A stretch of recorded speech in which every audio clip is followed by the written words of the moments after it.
What's going on, everybody? It is 6:30 in the morning and we are going to the Madison-Bouckville Antique Week. Let's go!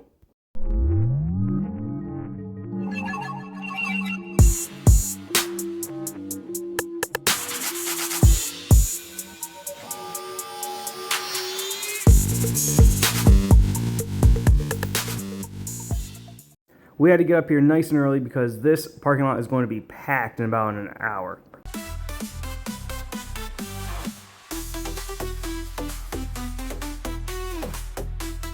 We found some crazy cards here last year, and we knew we had to come back and see what we can find this time.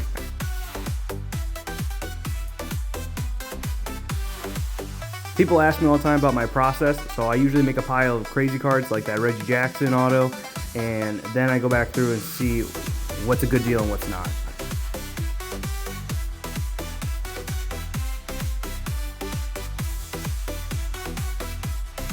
When I'm out buying, cards fall into two categories, PC and resell. Now some of the cards in here would be great cards for my PC, but as a resell, I want to make a profit out of, so I tend to pass on some of those.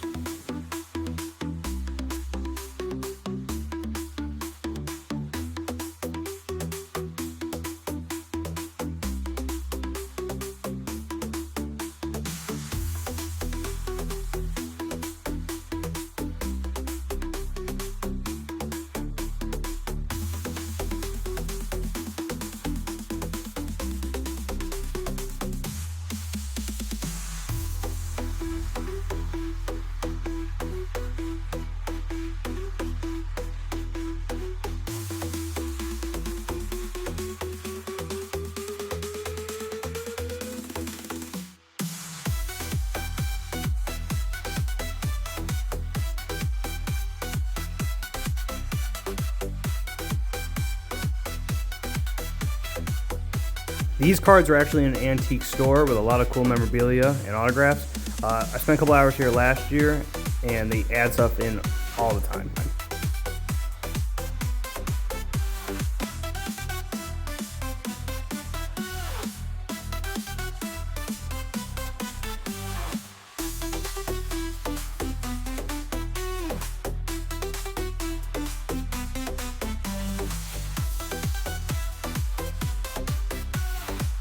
I always love finding the opportunity to go through boxes like this. You never know what you'll find.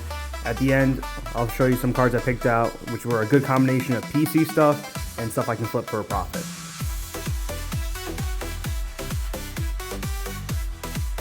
This flea market had more cards this year than ever, which I love to see.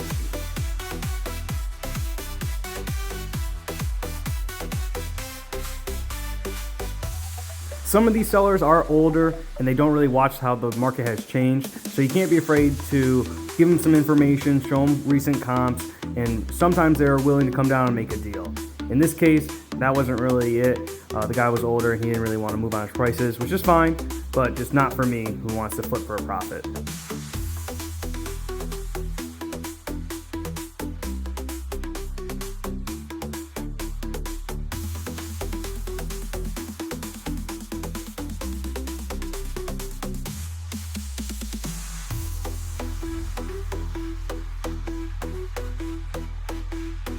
These were two I had to leave behind just because we couldn't work out a deal.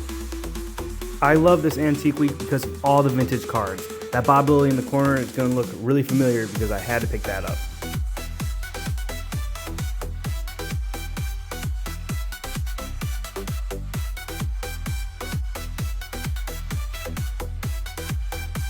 Again, this dealer had some great cards in his case, but the sticker was too high and I couldn't make a profit off it, so I couldn't pick up any of the cards, but sweet cards though. I don't show these often, but there are a lot more cards other than sports. We had some Pokemon, we had some packs, some oven rip stuff, some vintage stuff, some Magic, so I definitely recommend this antique week for anybody. Now this is the main event. These are vintage baseball cards from 1930s and 40s. This is why I come to the antique week, because these cards keep going up higher and higher.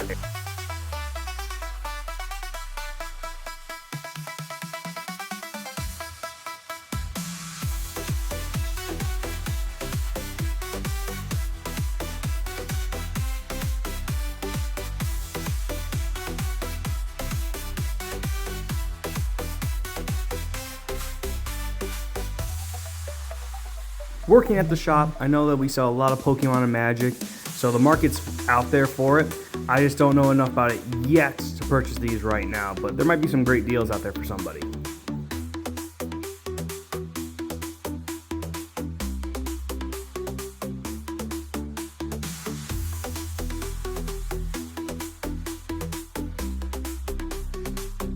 I like to show off these guys because don't be afraid to walk away from deals. A lot of these cards are dollar cards, but they're like 20 bucks, 30 bucks. Just leave them alone. I love seeing some of these dead card games out in the wild. My Uncle Rusty gave me a set of these cards once, and they're just so cool to see in unopened packs. This flea market literally takes up the whole town, and you can spend hours and still not see all the vendors. So definitely a must go if you are a collector. All right, we are back from Madison-Bouckville Antique Week. We went on Tuesday, and these are the cards I brought back. Really excited. I always love this little trip that we take. Some years I bring home tons of cards. This year I only brought home some high-quality cards, but it was always good to go down and walk. We were talking to some ladies there, and they were telling us how they slept in their car the night before, because I think the biggest days are Monday and Tuesday, and they didn't want to miss out on any of the deals. Another gentleman that we talked to said that this is their family vacation for the summer, and they bring up the RV, or I think they brought their RV and they stay the whole week because new dealers have stuff every single day. So this is the stack that we picked up. Let's look through it. I got this going through the earliest deals to the last deal. Some of them are cards I'm going to keep. Some are going to be resold. So let's take a look. First up, we have this Mike Mussina rookie card, Hall of Famer. Don't know if I had this one already. One of those cards from the 90s, you see it all the time, don't second guess. This first dealer, I'll tell you what I paid for everything at the end, but this is a cool one. This is a sweet one, and it's going to be probably hard for you guys to tell. This is a Carmelo Anthony pre-rookie card, but it's also autographed. So if you can tell, hopefully I can show you in the lighting. There is a red autograph here. It's hard to tell from this camera view, and I was a little worried about it because in-person autos, everyone can, make an autograph of something. But I double-checked it with a lot of the other autographs I have of him, and it looks pretty genuine. And I was like, for 12 bucks, sure. Even if it's not real, at least it can go in my collection. I'll get out of a new case, and we will take a look at that. But that was sweet for 12 bucks. And we have this Merlin Olsen, another card. This is from 1969, I believe. This Merlin Olsen, another Hall of Famer autograph. There was a couple of them I showed you guys in the video, but this was probably the best one I saw. This card will be resold. I know it has a crease across, but Hall of Fame auto. I ended up getting this whole lot for 20 bucks, so that's a pretty good deal. It was 20% off. The guy who was selling them wasn't there yet in the day because I got there at like maybe 9 o'clock, and he was having back problems, so his partner was selling it. But probably post this one on eBay. We'll see what it goes for. I think maybe it might be a $20 card. I know condition matters, but it's genuine. I did the light trick, and this one's a really sharp card for a Hall of Fame autograph. This next lot was only $4. Starting with this Dave Wilcox. This was $2. This is a Dave Wilcox rookie. This is Philadelphia. Hall of Famer, 49ers. Really cool. At these antique flea markets and fairs and community sales, you tend to get more of the vintage. People bring out their vintage cards, and that was true for this. Got this one. That was a sweet one. Going to be keeping this one. Keeping the Dave Wilcox. And then we have this Marty Mims, 1951 Bowman. Really cool card there. This was $1. When I show you the back, I'll show you why. A little rough shape there. But there are some vintage collectors out there. 52 Bowman. There's some vintage collectors out there who'll like it. This will probably be posted on eBay, so we'll see. Pictures of the back are always shown. Probably not the best condition, but that's okay. 52 Bowman for maybe a set builder. That's not bad. And the green Scoot Henderson from Prism for $2. Not bad. So the whole lot was $4. We'll pick that up. These two will be sold. This one will be kept. I was looking at this price. It was going for about, $7 to $9. So I'll take that. Those are good margins, I think. We'll post on eBay at auction. We'll see how it does. If it only gets me $1, not the biggest loss, but $3, $4 profit is what I really like. So all good there. Next lot, this will be sold. We have the Bob Lilly rookie card. I've sold this on eBay before. Really sharp card. People always like the Bob Lilly from Topps. 63 Topps, really cool. Hard card to come by. I have one in my collection already. I've sold one already. This will be my third. I think the last one we sold for about $185 in that range, and I got this one for $80. So I'll take a shot. We'll see how it does. Take a flyer. Condition's always important for these sales. There are some really nice ones out there that only sell for, or that sell higher, and there's some cards in rougher shape that sell lower. This is definitely a miscut. Definitely you can tell on the sides. But beautiful back. The printing looks really nice. It does have that little rough, some rough corners, because these guys don't really know exactly what they have until someone buys it. These were just older gentlemen who I bought this from. Little rough corners, but that's okay. I think $80 is a good enough deal for profit. I bought them for $80 before. Bought them for $130 before. So just depending. I think $80 on this one's a sweet deal, and that will be posted on our eBay. This one will not. We have a Chris Carter. This is 89 score rookie card. Did not have this Chris Carter in my collection. He is a Hall of Famer. It is a Beckett 8. And this was in a $5 bin, so I'd pick that up. It's graded, it's slabbed. It's a guy that he's a Hall of Famer and I don't have. So, and when it hits all of those boxes for me, I have to pick it up. I have to pick this one up. So, really good one. I liked it. Anytime you can get a slabbed Hall of Famer for $5 is pretty good. There was a Odell Beckham that was slabbed 10 for $5.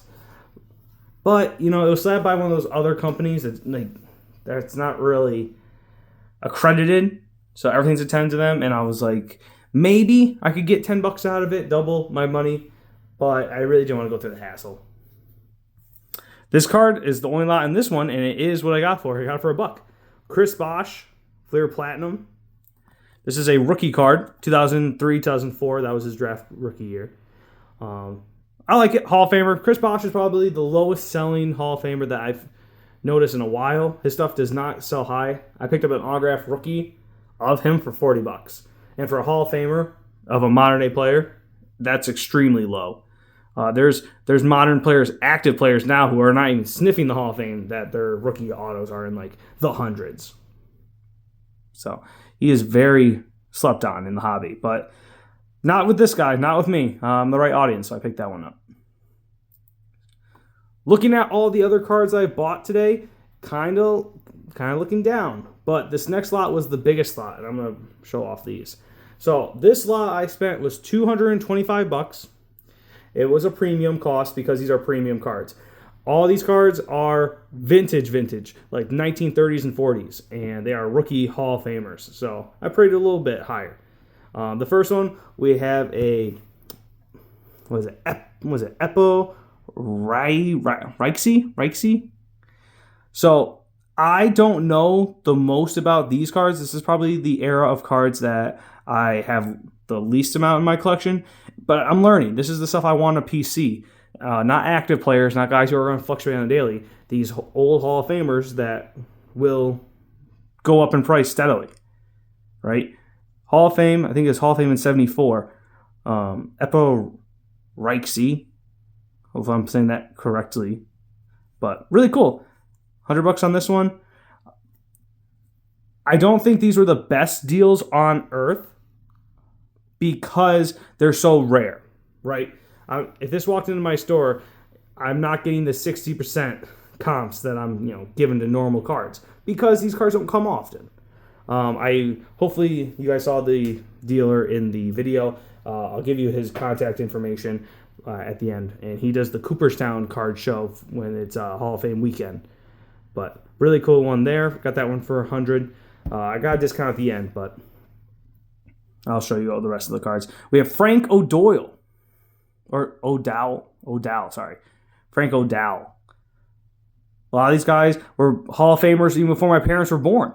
So they're really rare finds, and I will pay a premium on them. Really cool as I hit the camera. Frank O'Dowd. This is 1933 Gaudy. Very cool. Just the card stock back in these days was just phenomenal. The feel of the difference from now to this 1930s cards is remarkable. Frank O'Dowd, awesome look. And the backs look great. Some of the cards I bought have that paper loss. These ones are, pretty legible. You can read them. And they just look awesome. Boston, really cool. He plays with Brooklyn Dodgers. Old guy. Older than some people's grandpas who are watching. And this was the 55? 55 play ball, potentially? Yeah. Floyd Vaughn. I think his name, that's not his real name. Well, it is his real name, but that's not what he was inducted at. I'll put his induction name, what people know him as, on the screen now. But Floyd Vaughn, it looks like it's not 55. It has to be a little older than that. It doesn't say on the card. Maybe 41 play ball. I have to take a look. But Hall of Famer, again, these cards are so rare. And if I'm ever asked, hey, I'm getting into cards, what do I go with? Go with this era. Go with the 1930s, 40s. Do the tobacco cards. Because Chris Bosh, Hall of Famer. Frank O'Doyle, I'm going to say O'Dowd. Hall of Famer, $1, $75. There's a big difference with these vintage cards. So pick them up. Here's contact information for this dealer. He has a lot more. There's cards in the 3 to 500s. The Carl Hubble was super sweet. I already had one, or else I would have picked that one up. Don Fleewelling. Hopefully I'm saying that correctly. This is their contact information. If you guys want to reach out, if you're an antique guy or if you're a vintage card collector like me, they're the people to call and contact, and they will have your card in stock, or they can at least help you find it, which is really nice. These were $225 for this stack. You can price that at $250. $225. I think that was 93% comps. I think it was 93%. Not the best deal in the world. It's not shaking the world, but it's a good lot of cards that I don't find anywhere. And that's why I go to this show. This is why I go to Madison-Bouckville, for cards like this that you can't find anywhere else. But anyways, that is it for today. Thank you all for watching. This has an AZ Sports Cards, and I will see you all next time.